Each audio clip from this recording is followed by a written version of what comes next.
ಓಂ ಶ್ರೀ ಗುರು ಬಸವಲಿಂಗಾಯ ನಮಃ. ಸರ್ವರಿಗೂ ಶರಣ ಶರಣ.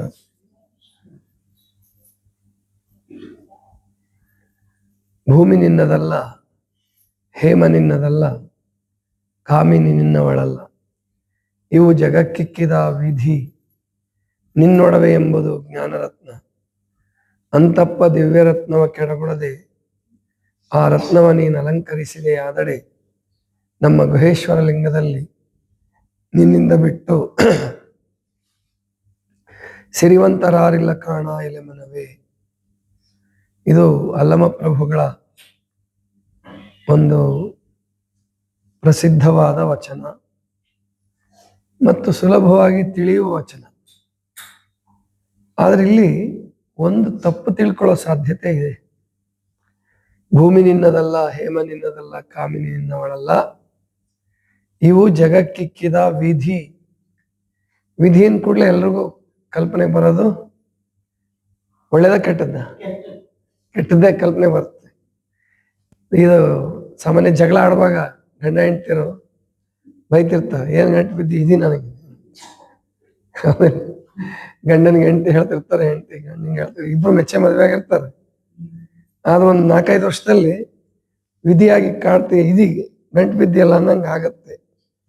ಅಂದ್ರೆ ಇಲ್ಲಿ ಪ್ರಭುದೇವರು ಹೇಳ್ತಿರೋ ಉದ್ದೇಶ ಏನಂದ್ರೆ, ಅಂದ್ರೆ ಒಂದ್ಸಾರಿ ಅವರು ಹೇಳಿದ್ರು, ಹೆಣ್ಣು ಮಾಯಿ ಎಂಬರು ಹೆಣ್ಣು ಮಾಯಿ ಅಲ್ಲ, ಹೊನ್ನು ಮಾಯಿ ಎಂಬರು ಹೊನ್ನು ಮಾಯಿ ಅಲ್ಲ, ಮಣ್ಣು ಮಾಯಿ ಎಂಬರು ಮಣ್ಣು ಮಾಯಿ ಅಲ್ಲ, ಜಗದ ಮುಂದಣ ಮನದ ಮುಂದಣ ಆಶೇ ಮಾಯೆ ಕಾಣ ಗುಹೇಶ್ವರ.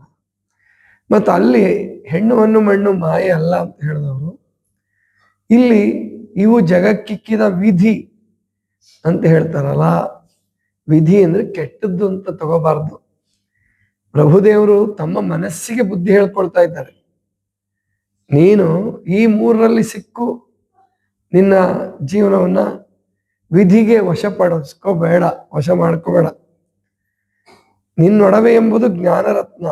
ಅಂತಪ್ಪ ದಿವ್ಯರತ್ನವ ಕೆಡಗೊಡದೆ, ಆ ರತ್ನವ ನೀನು ಅಲಂಕರಿಸಿದೆಯಾದಡೆ, ನಮ್ಮ ಗುಹೇಶ್ವರ ಲಿಂಗದಲ್ಲಿ ನಿನ್ನಿಂದ ಬಿಟ್ಟು ಸಿರಿವಂತರಾರಿಲ್ಲ ಕಾಣ ಎಲೆ ಮನವೇ. ಈ ಭಾವ ಬಂದಾಗ ಪ್ರಭುದೇವರು ಇನ್ನೂ ವಚನ ಬರೆದಿರಲಿಲ್ಲ, ಗುಹೇಶ್ವರ ಅನ್ನುವ ಅಂಕಿತವನ್ನು ಅವ್ರು ಇಟ್ಕೊಂಡಿರ್ಲಿಲ್ಲ.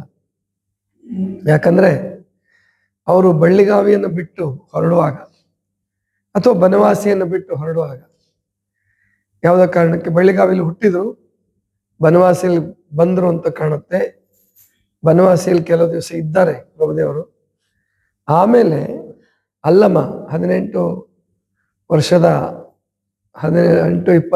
ಅಲ್ಲಮ ಈ ಸಂಸಾರವನ್ನು ತ್ಯಾಗ ಮಾಡಲಿಕ್ಕೆ ನಿರ್ಣಯಿಸ್ತಾನೆ. ಬೇಡ ಇದು.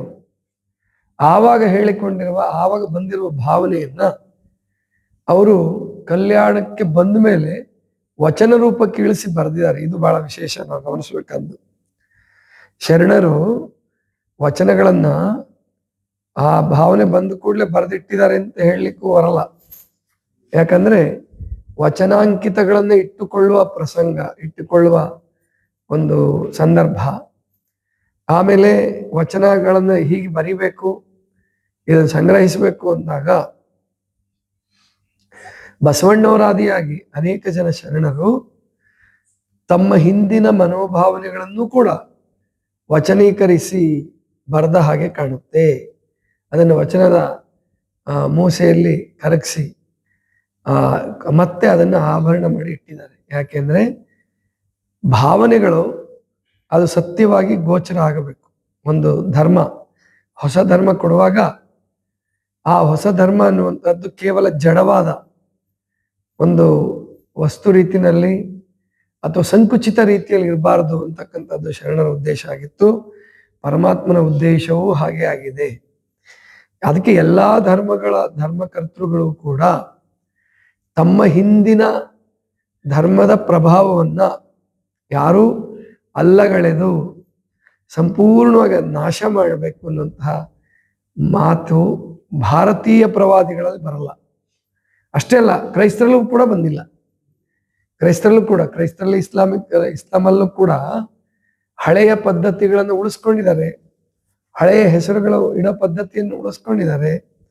ಈಗ ಯಹೂದಿಗಳಲ್ಲಿ ಎಷ್ಟೋ ಜನ ಮುಸಲ್ಮಾನರ ತರ ಹೆಸರಿದ್ದವರಿದ್ದಾರೆ.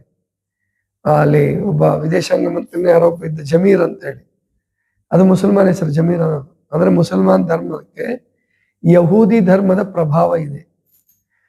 ಕ್ರೈಸ್ತ ಧರ್ಮ ಹುಟ್ಟಿದ್ದೆ ಯಹೂದಿ ಧರ್ಮದಿಂದ. ಯಹೂದಿ ಎನ್ನುವಂಥದ್ದು ಹಳೆ ಧರ್ಮ, ಬಹಳ ಹಳೆ ಧರ್ಮ. ನಮ್ಮಲ್ಲಿ ಹಂಗೆ ವೈದಿಕ ಧರ್ಮ, ಶೈವ ಧರ್ಮ ಪ್ರಾಚೀನವಾದದ್ದು, ಅತ್ಯಂತ ಪ್ರಾಚೀನವಾದದ್ದು. ಆ ನಂತರ ಬಂದಂಥದ್ದು ವೈದಿಕ ಧರ್ಮ, ಶೈವ ವೈದಿಕ ಅಂದ್ರೆ ವೈಷ್ಣವ ಶೈವ ಅಂತ ಏನ್ ಕರಿತೀರಲ್ಲ, ಅವುಗಳ ಪ್ರಭಾವಲಯದಿಂದ ತಪ್ಪಿಸಿಕೊಂಡು ಸಂಪೂರ್ಣ ಸ್ವತಂತ್ರವಾಗಿ ನಿಂತ ಧರ್ಮಗಳನ್ನು ನೀವೆಲ್ಲೂ ಹುಡುಕಕ್ಕಾಗಲ್ಲ. ಬೌದ್ಧ ಇರಲಿ, ಜೈನ ಇರಲಿ, ಸಿಖ್ ಇರಲಿ, ಎಲ್ಲವೂ ಕೂಡ ಹಾಗೇನೆ. ಲಿಂಗಾಯತ ಧರ್ಮವು ಕೂಡ 100% ಹೊಸಾದೆ ಕೊಡ್ತೀವಿ ನಾವು ಅಂತ ಯಾವ ಧರ್ಮಕ್ಕೂ ಹೇಳಲಿಕ್ಕೆ ಸಾಧ್ಯ ಇಲ್ಲ. ಅದಕ್ಕೆ ಇಲ್ಲಿ ಗೊಂದಲ ಉಂಟಾಗಿರೋದು ಎಲ್ಲಿ ಅಂದ್ರೆ, ಸಂವಿಧಾನದಲ್ಲಿ ಕೆಲವು ಧರ್ಮಗಳು ಇವಕ್ಕೆ ಅಲ್ಪಸಂಖ್ಯಾತ ಸ್ಥಾನಮಾನ ಕೊಡೋಣ, ಇವಕ್ಕೆ ಸ್ಪೆಷಲ್ ಪ್ರಾವಿಷನ್ ಕೊಡೋಣ ಅಂತ ಹೊರಟಿದ್ದಕ್ಕೆ ಅದಕ್ಕೆ ಜಗಳ ಅಷ್ಟೇ ಸಮಾಜದಲ್ಲಿ. ಆದರೆ ಧರ್ಮದ ವಿಷಯ ಬಿಟ್ಟು ಧರ್ಮ ನಿರಪೇಕ್ಷವಾಗಿ ಸಂವಿಧಾನ ನಿಂತಾಗ ಅಲ್ಪಸಂಖ್ಯಾತ ಬಹುಸಂಖ್ಯಾತ ಭೇದವಿಲ್ಲ ಮತ್ತು ಯಾವುದೇ ಧರ್ಮದ ಭೇದವಿಲ್ಲ. ಕಾನೂನು ಅಮೆರಿಕಾದ ಕಾನೂನು ಇದ್ದ ಹಾಗೆ ಅದು ಒಟ್ಟಾಗಿ ಎಲ್ಲರನ್ನೂ ಒಂದೇ ರೀತಿಯಲ್ಲಿ ಕಾಣ್ತಕ್ಕಂಥ ಕಾಮನ್ ಸಿವಿಲ್ ಕೋಡ್ ಅಂತ ಕರೀತಾರೆ. ಕಾಮನ್ ಸಿವಿಲ್ ಕೋಡ್ ಬರಬೇಕು ಅಂತ ಅಬ್ದುಲ್ ಕಲಾಂರು ಹೇಳ್ತಾ ಇದ್ರು. ಅದು ಬರೋ ಕಾಲ ಸನ್ನಿಹಿತ ಆಗ್ತಾ ಇದೆ. ಭಾರತ ದೇಶಕ್ಕೆ ಬರಬೇಕು. ಅಲ್ಲಿ ಯಾವುದೇ ಜಾತಿ ಕುಲ ಗೋತ್ರ ಏನೂ ಇಲ್ಲ. ಬಡವರಿಗೆ ಅವಕಾಶ ಕೊಡಿ, ಬಡವರಿಗೆ ಕೈ ನೀಡಿ, ಅವರಿಗೆ ಕೈ ಕೊಟ್ಟು ಎತ್ಕೊಳ್ಳೋಣ. ಆದರೆ ಜಾತಿ ಹೆಸರಿನಲ್ಲಿ, ಧರ್ಮದ ಹೆಸರಿನಲ್ಲಿ ಒಂದು ಕಡೆ ಅಲ್ಪಸಂಖ್ಯಾತರನ್ನ ಅತ್ಯಂತ ಕ್ರೂರವಾಗಿ ನಡೆಸ್ಕೊಳ್ತಾ ಇರುವಂತ ಕಾಲದಲ್ಲಿ, ಅಕ್ಕಪಕ್ಕ ದೇಶಗಳಲ್ಲಿ, ಇಲ್ಲಿ ಅವರು ಅಲ್ಪಸಂಖ್ಯಾತರ ಹೆಸರಿನಲ್ಲಿ ಮಸ್ತಾಗಿ ಸುಖ ಭೋಗಗಳನ್ನು ಅನುಭವಿಸ್ತಾ ಮತ್ತು ವೋಟ್ ಬ್ಯಾಂಕ್ ಆಗಿ ಪರಿವರ್ತನೆಗೊಂಡು ಅದನ್ನ ಪ್ರಯತ್ನ ಮಾಡಿದಂಥ ಪಕ್ಷಗಳು ಬಿದ್ದೋಗಿದಾವೆ, ಆ ಮಾತು ಬೇರೆ.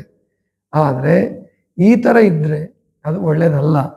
ಅಂದ್ರೆ ಧರ್ಮ ಅನ್ನುವಂಥದ್ದು ಅದು ಸಂಪೂರ್ಣವಾಗಿ ಆಧ್ಯಾತ್ಮಿಕ ಮತ್ತು ಸಾಮಾಜಿಕ ಮತ್ತು ಜಾಗತಿಕ ಉದ್ಧಾರಕ್ಕಾಗಿ ಬರಬೇಕು.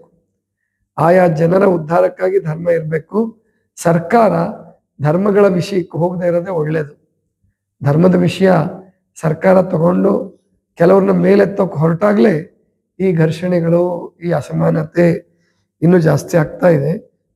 ಅಂಬೇಡ್ಕರ್ ಅವರು ಅತ್ಯಂತ ಹಿಂದುಳಿದಂತ ಅಸ್ಪೃಶ್ಯ ಜನಾಂಗಕ್ಕೆ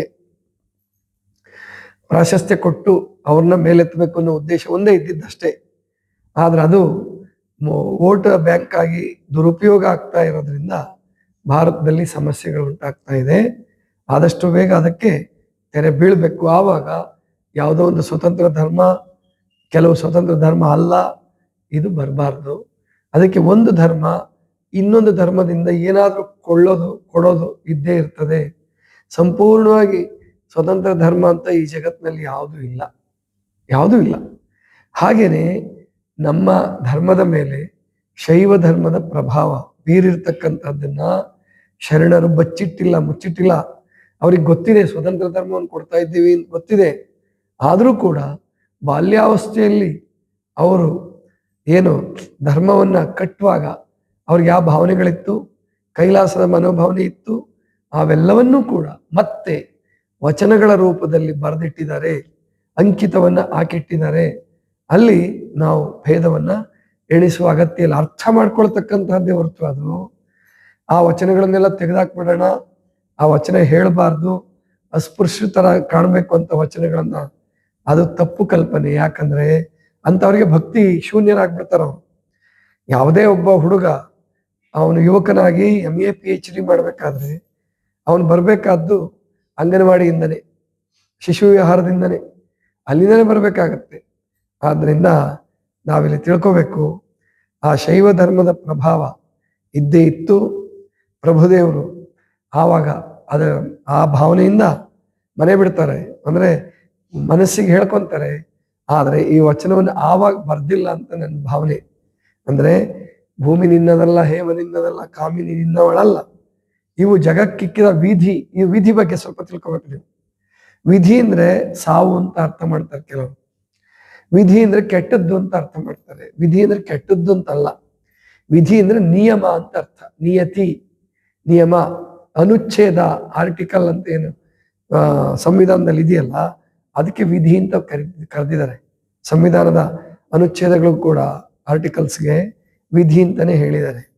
ಹಾಗೆ ಇಲ್ಲಿ ಪರಮಾತ್ಮನ ವಿಧಿ, ಈ ಹೆಣ್ಣು ಹೊನ್ನು ಮಣ್ಣು ಅಥವಾ ಗಂಡು ಹೊನ್ನು ಮಣ್ಣು ಅಂತ ಏನಿದೆಯಲ್ಲ, ಜಗತ್ತು ವಿಕಾಸ ಆಗ್ಲಿಕ್ಕೆ, ಜಗತ್ತು ಮುನ್ನಡೆಯೋದಕ್ಕೆ ಇವು ಬೇಕೇ ಬೇಕು. ಯಾರು ಕೂಡ ಒಂದೇ ಸರಿ ಹಲವು ಪ್ರಭುಗಳ ವಚನ ನನಗೂ ಅನ್ವಯ ಆಗತ್ತೆ ಅಂತ ಹೇಳಿ ಎಲ್ಲರೂ ಅನ್ವಯ ಮಾಡ್ಕೊಂಡು ಎಲ್ಲರೂ ಬಿಟ್ಟು ಓಡೋಗಕ್ಕಾಗಲ್ಲ, ಓಡುವ ಅಗತ್ಯವೂ ಇಲ್ಲ. ಯಾರಿಗೆ ವೈರಾಗ್ಯ ಮಾರ್ಗ ಇದೆಯೋ ಅವ್ರು ಅದನ್ನ ಅನ್ವಯ ಮಾಡ್ಕೊಂತೀವಿ ನಾವು ಆ ಸಂದರ್ಭದಲ್ಲಿ.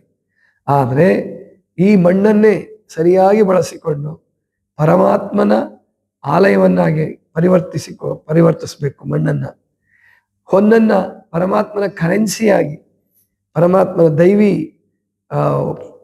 ಭಾವನೆಯಿಂದ ಆ ಹಣವನ್ನ ಉದ್ಧಾರಕ್ಕಾಗಿ ಬಳಸ್ಕೋಬೇಕು.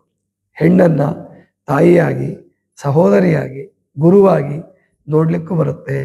ಆದ್ರಿಂದ ಹೆಣ್ಣು ಅನ್ನು ಮಣ್ಣು ಅನ್ನುವಂಥದ್ದು ಅದು ವಿಧಿ ಅಂದ್ರೆ ಕೆಟ್ಟದ್ದು ಅಂತ ಅಲ್ಲ.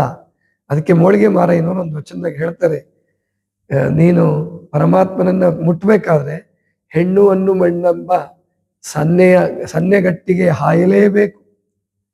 ಸನ್ನೆಗಟ್ಟಿಗೆ ಹಿಡಿದಿಯಾನಂತ ಪರಮಾತ್ಮ.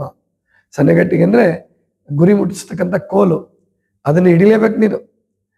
ಆದ್ರೆ ಅದರಲ್ಲಿ ಪಾರಾಗ್ಬೇಕಂದ್ರೆ ಸಜ್ಜನಂಗಲ್ಲದೆ ಸಾಧ್ಯವಿಲ್ಲ. ಸಜ್ಜನನಾಗಿ ಜೊತೆಗೆ ಪರಮಾತ್ಮನ ನಿಯಮಗಳನ್ನ ಅರ್ಥ ಮಾಡಿಕೊಂಡು, ಸಮಾಜಕ್ಕೆ ಗೌರವ ಕೊಟ್ಕೊಂಡು, ಸಮಾಜದ ನಿಯಮಗಳಿಗೆ ಅನುಸಾರವಾಗಿ ನಡೆದು ನಾವು ಈ ಸನ್ನೆಗಟ್ಟಿಗೆಯಿಂದ ಪಾರಾಗಬೇಕು. ಇವುಗಳನ್ನೇ ನಮ್ಮನ್ನು ಉದ್ಧರಿಸುವ ಸಾಧನಗಳನ್ನಾಗಿ ಮಾಡ್ಕೊಳ್ಬೇಕು. ಅವು ವಿಧಿ ಅಂದ್ರೆ ಕೆಟ್ಟದ್ದು ಅಂತ ಭಾವನೆಯನ್ನ ಯಾರು ಮಾಡ್ಕೊಳ್ಳೋ ಅಗತ್ಯ ಇಲ್ಲ. ವೈರಾಗ್ಯ ಮಾರ್ಗಕ್ಕೆ ಹೋಗೋರಿಗೆ ಮೊದಲು ಹಾಗನ್ಸುತ್ತೆ, ಅನ್ಸೋದೇನು ತಪ್ಪಲ್ಲ. ಆದರೆ ಎಲ್ಲರಿಗೂ ಇವು ಪಾರುಗಾಣಿಸುವಂತಹ, ಸಾಧನೆಗೆ ಅನುಕೂಲಕರವಾದಂತಹ ಆ ಒಂದು ಸಂಪತ್ತು ಅಂತಕ್ಕಂಥದ್ದನ್ನ ನಾವಿಲ್ಲಿ ತಿಳ್ಕೋಬೇಕು. ಇದಿಷ್ಟು ಇವತ್ತಿನ ಚಿಂತನ. ಸರ್ವರಿಗೂ ಶರಣ.